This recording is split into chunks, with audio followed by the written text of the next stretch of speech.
अस्सलाम वालेकुम मुअज़्ज़िज़ अतिबाए किराम। ये वीडियो हम स्टिकनिया से मुताल्लिक़ बना रहे हैं और इसको हम तिब्बी फाउंडेशन यूनिफिकेशन तिब्बी फाउंडेशन की नज़र करेंगे रिजवान शाह साहब के लिए। अब इस स्टिकनिया के तरीक़ाकार को हम वज़ा करते हैं। 2 हिस्सों के अंदर हम ये वीडियो बनाएंगे। नंबर 1, आज पहली वीडियो है ये आपके लिए, मुख्तसर करते हैं हम। सबसे पहले आपने 1 किलो चूना लेना है अनबुझा, और 1 किलो चूने के अंदर आप 5 किलो पानी डाल के अगले दिन इसका निथार लेके और इसकी जो है वो रूह तैयार करेंगे हम। रूह चूना तैयार करने के बाद इसको हम रख लेंगे।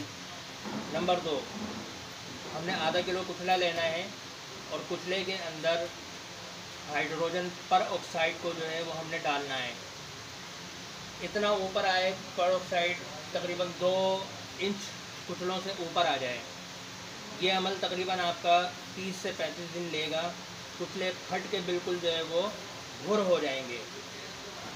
अब जब ये कैफियत पे आ जाए आपका कुचला कि वो फटने लग जाए और उसके अंदर से तमाम मवाद बाहर आ जाए, तो आपने इस कुचले को उबले हुए पानी के ऊपर रख के खुश्क करना है।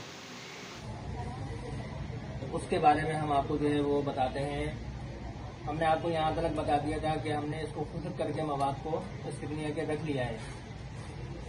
अब इस खुश्क मवाद के अंदर आपने रेक्टिफायर स्प्रिट जो है वो लेना है, अच्छा वाला। इस मवाद के अंदर आप रेक्टिफायर स्प्रिट डालते जाएंगे और इसको खूब अच्छी तरीके से घोलेंगे।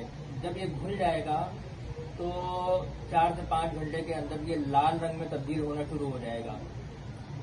तो इस रेक्टिफायर स्प्रिट को आप जो है वो छान के अलग कर लेंगे। फिर अगला रेक्टिफायर स्प्रिट डालेंगे। ये अमल उस वक्त तक करना है जब तक कि ये स्प्रिट लाल होता जाए। जब ये लाल होने का अमल ख़त्म हो जाए तो आपका कुचला जो है वो कंप्लीट हो गया। अब ये रेक्टिफायर स्प्रिट जो आपने कांच की शीशी में जमा किया हुआ है, आपने रूहे चूना बनाया था, उस रूहे चूने की आपने चुटकियाँ उसके अंदर मारनी है।